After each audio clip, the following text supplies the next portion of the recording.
Lieutenant, if I could get the correct spelling of your first and last name, please. Sure, Lieutenant John Corina, C-O-R-I-N-A, LA County Sheriff's Homicide Bureau. What happened here this morning? What have you been able to put together so far?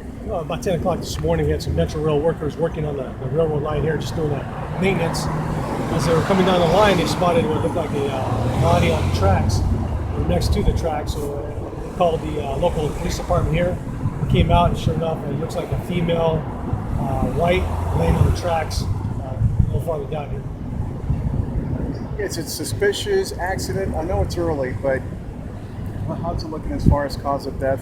What may have happened to her? Right now, it's nothing obvious. I think it appears to be she's well known to the local police department here as a young lady that has some type of medical issues and mental issues, and she's constantly having, I say run-ins with the law, but they're constantly having contacts with the law here, and the law enforcement agency here in the city. So it looks like nothing suspicious with her, nothing obvious on her body, no signs of trauma. Of course, we'll wait till the coroner gets here, and we may end up having to wait for an autopsy to find out exactly what happened to her. Suicide, homicide, or is it just too early to tell? Could just be natural. Could be just suffering from medical issues, dehydration, maybe diabetes. I don't know yet. It could be all of those. So we really don't know. Nothing obvious, like I say. Doesn't look like she's stabbed or shot or strangled. I can't tell anything like that. So looks like she may have just fell out on the tracks here in the heat. No contact with the train, no, again, nothing along that would be pretty obvious. No, not hit by the train. She's off the side of the tracks. She's not on the track itself, so the train wouldn't hit her. So yeah, it's nothing obvious that we could tell and look at.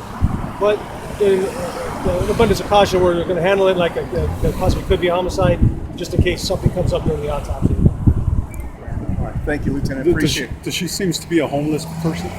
No, she's not homeless. Of course, she hasn't been positively ID'd yet. We know she is. If it's a young lady, we believe it is. She's has a house here, not far from here, a few blocks. She lives with her father and her brother and family. So we're in the process of talking to them to find out what kind of issues she had. So she's not homeless. She does have a place to stay. But she did have some issues, medical issues, mental health issues. That's what we're being told, and that's why we're confirming with the family just what those issues were. Like I said, the local law enforcement agency, they're familiar with her. Appreciate it, Lieutenant. Okay. Thank you. Thank you, sir.